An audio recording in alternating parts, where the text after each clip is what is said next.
सिर्फ इसी गांव की नहीं तो अन्य गांवों के बीच ये सबसे बड़ी ठाकुरबाड़ी है। ठाकुरबाड़ी के नाम पर 20 बीघे खेत है। मतलब यहाँ पर जो 20 बीघे जमीन है वह लोगों ने दान कर दी है इस ठाकुरबाड़ी के मंदिर, सिर्फ मंदिर के लिए। बीघा एक जमीन का टुकड़ा, जिस 1 एकड़ में 1.6 बीघा जमीन होती है। तो इतनी सारी जमीन यहाँ पर कितने बीघे बताई है? 20 बीघे जमीन उस ठाकुरबाड़ी के, उस भगवान या फिर उस देवस्थान के नाम पर है। धार्मिक लोगों की एक समिति, मतलब इस ट्रस्ट को, मतलब ये ठाकुरबाड़ी एक ट्रस्ट बन गया। जैसे हमारे हिंदुस्तान में भी है, बालाजी ट्रस्ट है, भगवान साईं बाबा का शिरडी का ट्रस्ट है, ऐसे बहुत सारे ट्रस्ट होते हैं। हमारे पुणे में भी दगड़ूशेठ गणपति का एक ट्रस्ट है। ठीक उसी तरह से यहाँ पर भी एक ट्रस्ट बन गया। उसके लिए एक समिति है जो ठाकुरबाड़ी की देखरेख और संचालन मतलब चलाना, उस ट्रस्ट को चलाने का काम के लिए प्रत्येक 3 साल पर एक महंत और एक पुजारी की नियुक्ति करती है। नियुक्ति मतलब चुनाव करती है या फिर सिलेक्ट करती है। मतलब इस ठाकुरबाड़ी में उस ट्रस्ट को चलाने के लिए, उस भगवान के मंदिर की जो पैसे है उसका उन पैसों का इस्तेमाल कैसे करेंगे, इस सभी कामों के लिए यहाँ पर एक समिति बिठाई गई। और उस समिति के अंतर्गत ही हर एक 3 साल के बाद में एक नए पुजारी और महंत की नियुक्ति की जाती है। मतलब उनका चुनाव या फिर उनको सिलेक्ट किया जाता है उस मंदिर की देखभाल के लिए। ठाकुरबाड़ी का काम लोगों के अंदर ठाकुर जी के प्रति भक्ति भावना पैदा करना तथा धर्म से विमुख हो रहे लोगों को रास्ते पर लाना है। और ये जो ठाकुरबाड़ी है या फिर जो ट्रस्ट है, इसका काम यह है कि जो ठाकुर जी है, जो भगवान जी है, इनके बारे में भक्ति भावना पैदा करना। मतलब कि क्या, भक्ति भावना पैदा करने के लिए यह लोग क्या करते थे कि कुछ पुस्तक बनाते थे, कुछ आरती संग्रह ऐसे पुस्तक बनाते हैं, कुछ धर्म ग्रंथ बनाते हैं, यह लोगों में बांटते हैं, शुरू में मुफ्त में बांटते हैं ताकि लोग इनको पढ़े और फिर लोगों में इस तरह से भक्ति भावना बढ़ जाए, उस भगवान के प्रति विश्वास बढ़ जाए, उस भगवान को मानने लगे। यह कार्य यह समिति जो है वह ट्रस्ट करता था।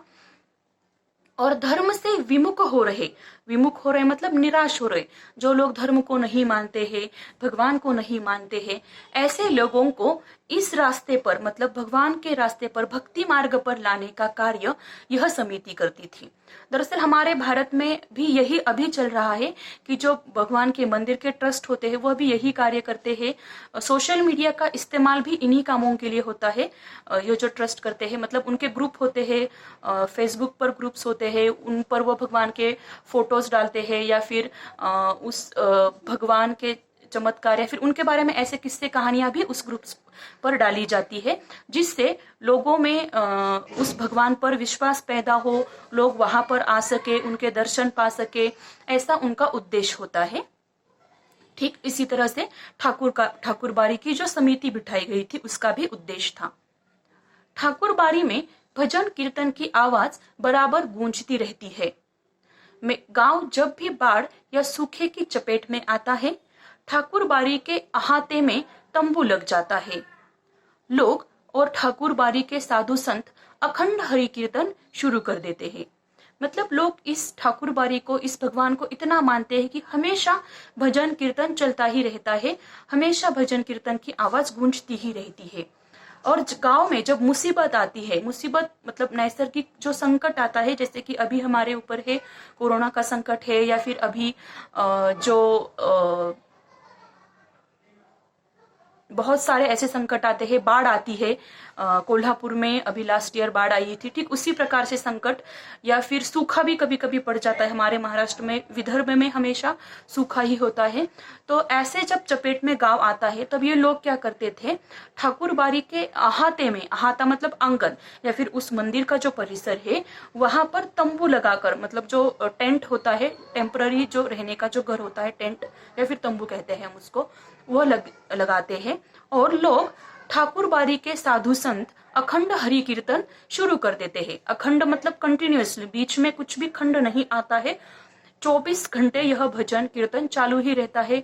लोग और यहाँ के साधु संत मिलाकर यह सब करते हैं। इसके अतिरिक्त गांव में किसी भी पर्व त्योहार की शुरुआत ठाकुरबाड़ी से ही होती है। होली में सबसे पहले गुलाल ठाकुर जी को ही चढ़ाया जाता है। दिवाली का पहला दीप ठाकुर बाड़ी में ही जलता है। जन्म, शादी और जनेऊ के अवसर पर अन्न वस्त्र की पहली भेंट ठाकुर जी के नाम पर ही की जाती है। यहाँ पर सिर्फ भजन कीर्तन ही नहीं होता है, लेकिन हर एक पर्व की या फिर त्योहार की शुरुआत इस मंदिर से ही की जाती है। अगर होली का त्योहार है तो होली के त्योहार में गुलाल पहले ठाकुर जी को लगाते हैं। अगर दिवाली है तो पहला दिया सिर्फ मंदिर से शुरू होता है, उस मंदिर में पहला दिया लगाया जाता है। या फिर हमारे घर में शादी है या फिर किसी नए बच्चे ने जन्म लिया है या फिर जनेऊ, जनेऊ मतलब एक धार्मिक संस्कार है। ऐसे धार्मिक कार्य के लिए भी इसी मंदिर पर अन्न वस्त्र की पहले भेंट लगाते हैं।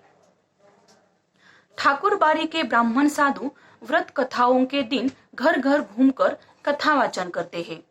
लोगों के खलिहान में जब फसल की दवनी होकर अनाज की ढेरी तैयार हो जाती है, तब ठाकुर जी के नाम अगउम निकालकर ही लोग अनाज अपने घर ले जाते हैं। मतलब यहाँ पर जब लोगों के घर में कोई व्रत कथा, जैसे कि हमारे घर में भी होते, हम 7 दिन का व्रत रखते हैं, ऐसे जो व्रत होते हैं यहाँ पर लोग घर में घूम घूम कर, दूसरों के घर में घूम घूम कर यहाँ के लोग या फिर यहाँ के जो साधु संत है, ब्राह्मण है, यह कथा का वाचन करते थे। लोगों के खलिहान में, खलिहान मतलब खेत में जब फसल की दवनी मतलब धान निकालने की प्रक्रिया जब होती थी, तब अनाज की ढेरी तैयार हो जाती थी, अनाज के ढेर लग जाते थे। तब ठाकुर जी के नाम अगउम निकाल कर ही, अगुम मतलब जो हम पहला निवाला निकालते हैं भगवान के लिए, वो उस निवाले को या फिर हम प्रसाद कहते हैं या फिर नैवेद्य भी कह सकते हैं, वह लोग अनाज अब फिर घर में लेकर आते थे। मतलब पहले अपने खेती में पहले जितना अनाज हो चुका है उसमें से पहले कुछ उसका भाग उस मंदिर में देते थे, फिर बचा हुआ भाग जो है, बाकी का जो भाग है, वह अपने घर में लाते थे।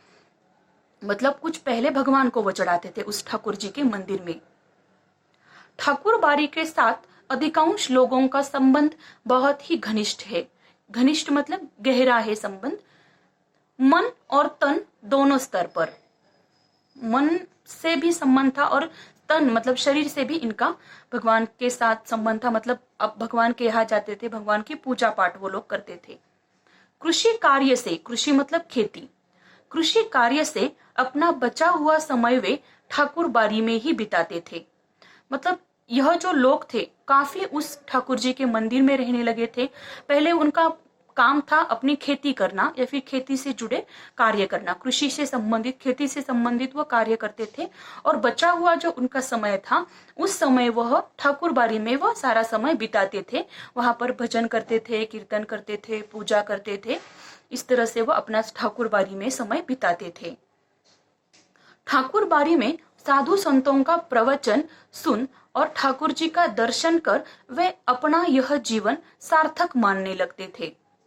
उन्हें यह महसूस होता है कि ठाकुर बाड़ी में प्रवेश करते ही वे पवित्र हो जाते हैं। उनके पिछले सारे पाप अपने आप खत्म हो जाते हैं। यह जो लोग हैं इस गांव के, वह ठाकुर बाड़ी को, ठाकुर जी को बहुत ही मानते थे। वह अपना जीवन, जो काम के व्यतिरिक्त जो जीवन है, वही मंदिर में बिताने लगे थे। उनका मानना था कि ठाकुर जी के दर्शन पाकर, उस मंदिर में जाकर उनका जीवन सार्थक हो जाता है। और उनका यह कहना था कि उस मंदिर में जाकर हम पवित्र हो जाते हैं। हम भी यही मानते हैं कि अगर हम किसी मंदिर में जाते हैं आज भी, तो हमें भी वहां पर बहुत जो माहौल होता है उससे हमारा मन बहुत ही प्रसन्न हो जाता है। हम भी उस भगवान की पूजा में लग जाते हैं या फिर उस भगवान के प्रति हम विश्वास दर्शाते हैं या फिर विश्वास करने लग जाते हैं। तो मंदिर का जो वातावरण होता है वह बहुत ही पवित्र होता है, बहुत ही शुद्ध होता है। इसलिए इन लोगों का भी कहना था कि उस मंदिर में जाकर हम पवित्र हो जाते हैं, या फिर उनका कहना था कि उनके जो सारे पाप है वह खत्म हो जाते थे। ऐसा उस गांव के लोगों का कहना था। लेकिन एक बात तो है कि मंदिर में जाकर हमारा मन काफी प्रसन्न होता है, हमारे मन को सुकून मिलता है मंदिर में जाकर। परिस्थितिवश इधर हरिहर काका ने ठाकुर बाड़ी में जाना बंद कर दिया है। पहले वह अक्सर ही ठाकुर बाड़ी में जाते थे। मन बहलाने के लिए कभी कभी मैं भी ठाकुरबाड़ी में जाता हूँ। अब लेखक ने फिर से हरिहर काका के मन की स्थिति को वर्णन शुरू किया है।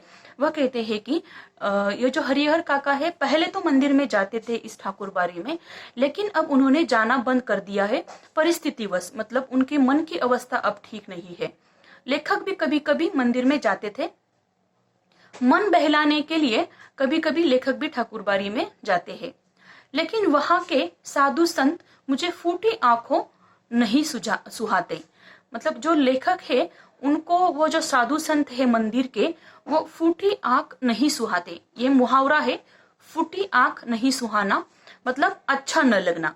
देखो लेखक जो है पढ़े लिखे है, लेखक को अच्छा भला बुरा इन सभी बातों की सूझ या फिर समझ लेखक के अंदर आ चुकी है। लेखक अब बड़े हो चुके थे, इसलिए अच्छा क्या है बुरा क्या है, या फिर कौन लोगों को फंसा रहा है, कौन लोगों को ठग रहा है, कौन लोगों के पैसे ऐंठ रहा है, ये सब लेखक को समझ में आ जाता था। इसलिए लेखक को वहां के जो लोग हैं साधु संत लेखक को अच्छे नहीं लगते थे। काम धाम करने में उनकी कोई रुचि नहीं।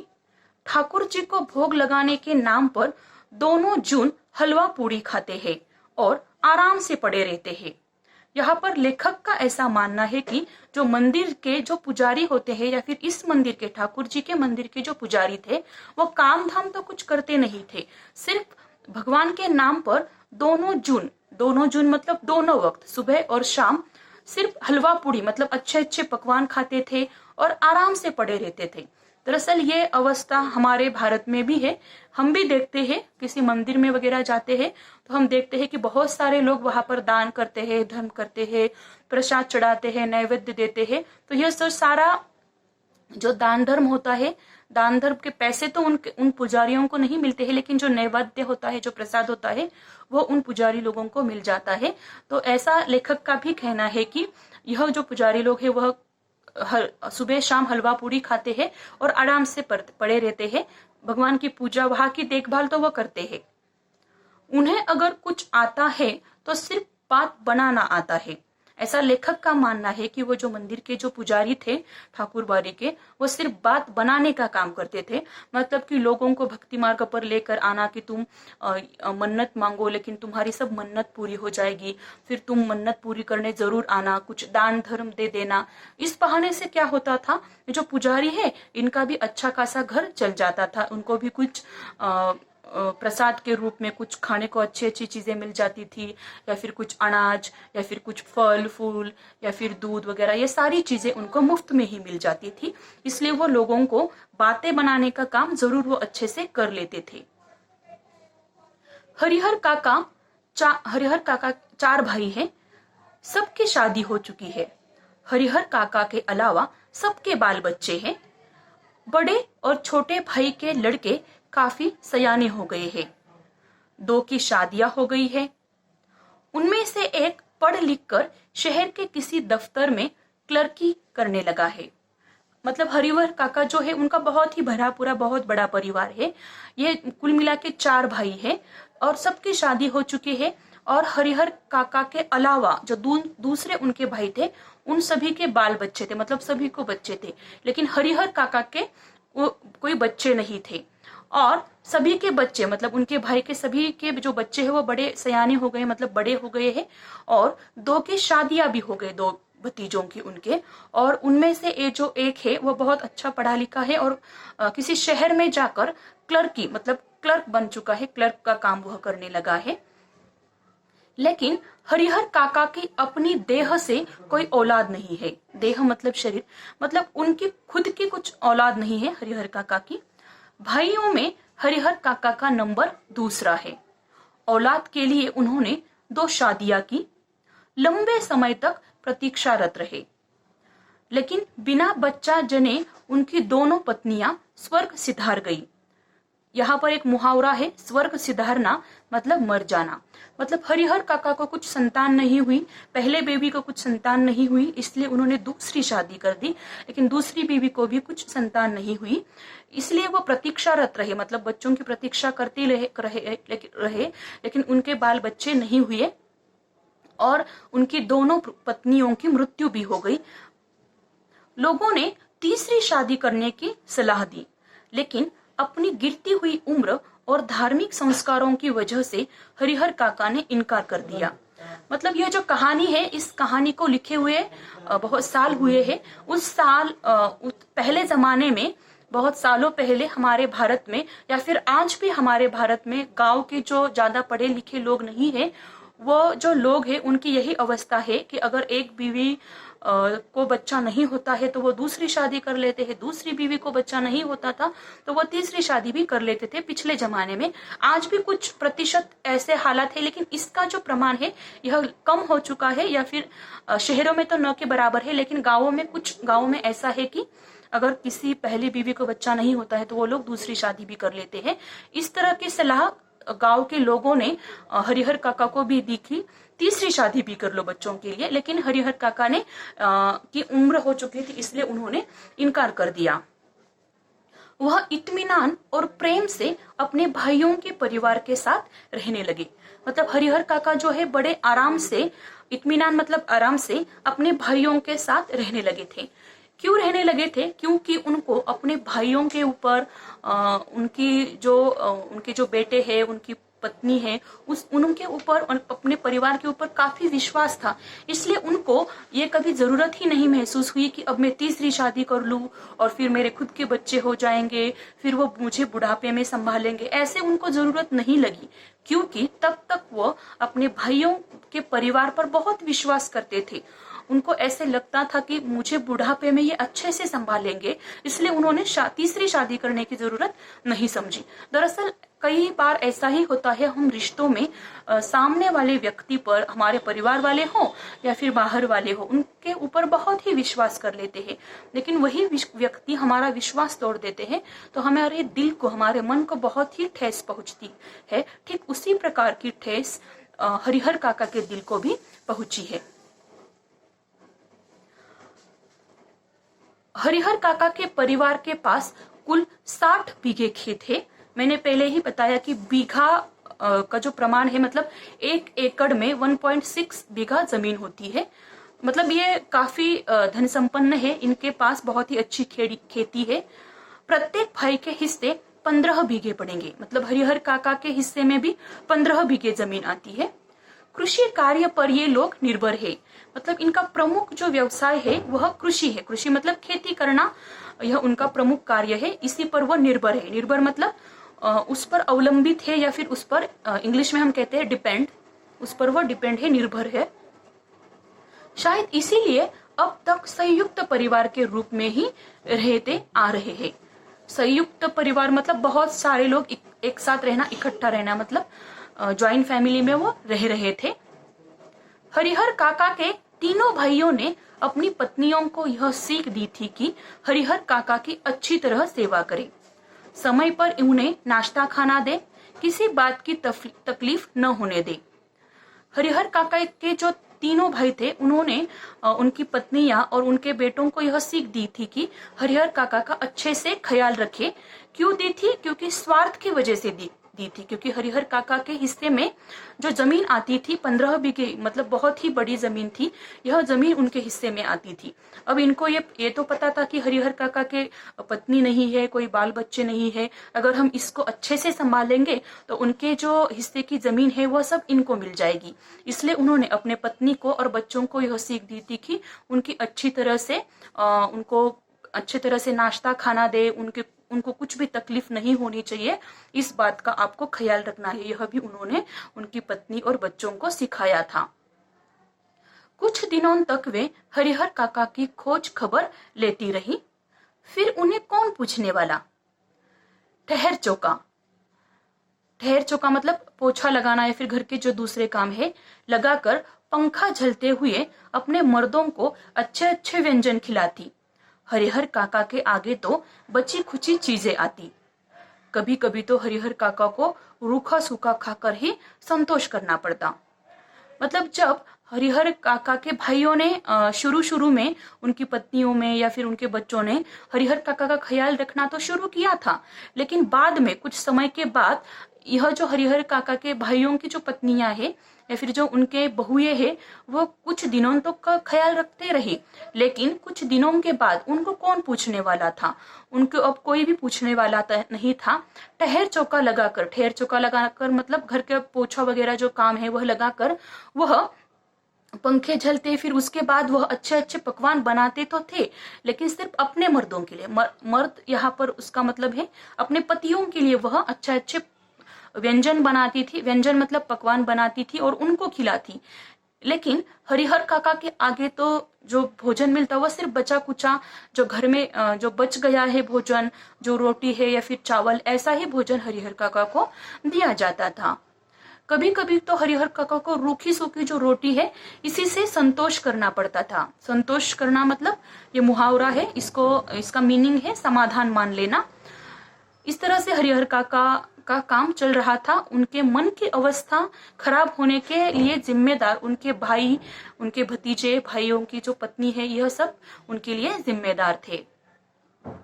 अगर कभी हरिहर काका की तबीयत खराब हो जाती तो वह मुसीबत में पड़ जाते। इतने बड़े परिवार के रहते हुए भी उन्हें कोई पानी देने वाला तक नहीं था। सभी अपने कामों में मशगूल मतलब व्यस्त, या फिर इंग्लिश में हम उसको बिजी कहते हैं। सभी अपने कामों में मशगूल थे। बच्चे या तो पढ़ लिख रहे होते या धमा चौकड़ी मचाते। मतलब हरिहर काका का परिवार कहने के लिए तो बहुत बड़ा था कि हरिहर काका के 3 भाई हैं, उनकी पत्नियां हैं, उनके बच्चे हैं, बहुएं हैं। कहने के लिए यह सिर्फ परिवार था, लेकिन इनको पूछने वाला कोई नहीं था। अगर वो बीमार हो जाते तो बहुत ही बड़ा मुसीबत उनके ऊपर आ जाती थी, क्योंकि उनको पानी देने के लिए भी कोई नहीं आता था। क्योंकि घर के जो लोग हैं वो सभी अपने कामों में मशगूल व्यस्त रहते थे, और जो बच्चे हैं या तो पढ़ाई लिखाई करते या फिर धमा चौकड़ी मचाना मतलब उछल कूद करना। इस तरह से सारे लोग अपने अपने कामों में व्यस्त थे और हरिहर काका को पूछने वाला कोई नहीं था। मतलब देखो हरिहर काका की अवस्था कैसे हुई है। इतने बड़े आदमी हैं, क्योंकि उनके पास उनके हिस्से में 15 बीघे जमीन जो है वह आती है, फिर भी उनकी अवस्था ऐसी है कि उनको खाने के लिए भी अच्छा नहीं मिलता है। बीमार होने पर भी उनको पूछने वाला कोई नहीं है। क्यों? क्योंकि सिर्फ उनकी पत्नी नहीं है या फिर उनके खुद के बेटे नहीं है, इसलिए उनकी यह अवस्था हुई है। मर्द खेतों पर गए रहते। मर्द मतलब जो उनके भाई हैं वह खेतों में जाते थे, और औरतें हाल पूछने में भी नहीं आती। और जो उनके घर की जो औरतें हैं वह उनका हाल पूछने में भी नहीं आती थी। मतलब इस तरह से हरिहर काका का जो हाल है वो बहुत ही बुरा उनका हाल हो चुका था। हम इस कहानी का जो अगला हिस्सा है दूसरे वीडियो में हम देखेंगे।